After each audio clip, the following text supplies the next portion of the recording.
I had one of those moments a few days ago. I'm standing here in the newest pine forest in Red Wing, the one in the entryway to United Lutheran Church.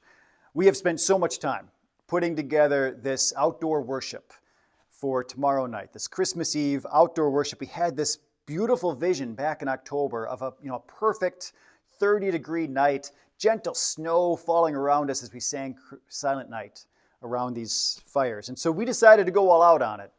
We have 5 different music groups. We got French horns and trumpets and a full choir, and we have a men's quartet, and we have a praise band. We've got 3 different stages set up, and we've got these decorators that have this beautiful eye for this, and they're going to spend all day tomorrow decorating 5th Street.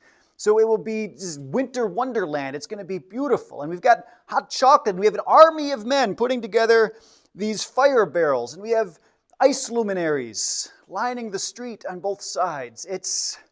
We have put a lot of effort into making this special with this great vision of what it's going to be. And then about a week ago, I saw the weather report and I saw how cold it's going to be, and I had just that moment of frustration. That moment of just I'm done. I can't do it anymore. I'm going to crawl into the corner in my bedroom. I'm going to stay there until April of 2025. Because it's just too much. And I had a moment of, after that, I talked to God and I expressed my frustration. And we do have a God who's big enough to hear our laments and our frustrations. And I was reminded. I was able to shake it off and be reminded in that moment of prayer, but also through talking to Pastor Justin and others, that this is Christmas. This is what Christmas is all about. As much as we want Christmas to be about that warm, fuzzy feeling around the table, eating our lefse and our cookies and our pumpkin pie and our lutefisk, for some of you, no judgment.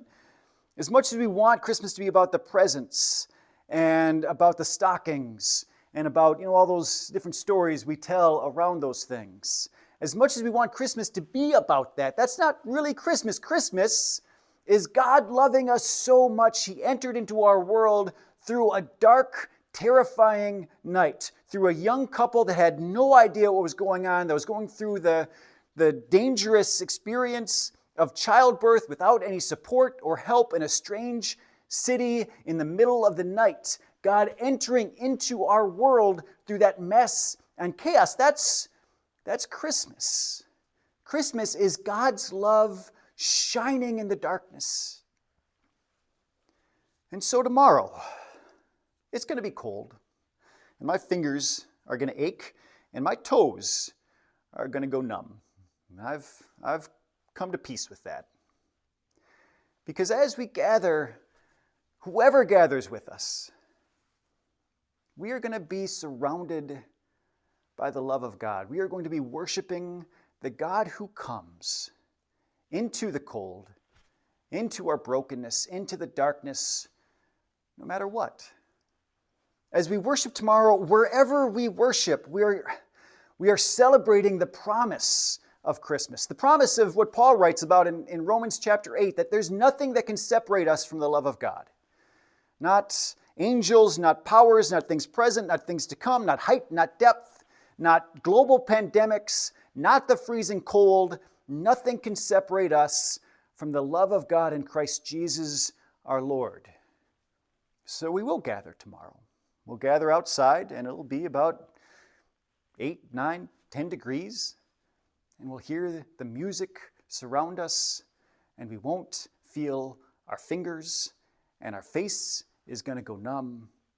But the warmth of the promise of God is going to fill our hearts.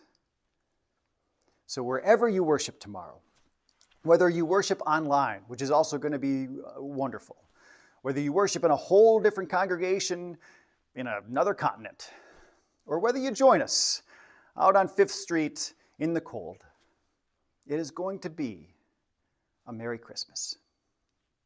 Amen.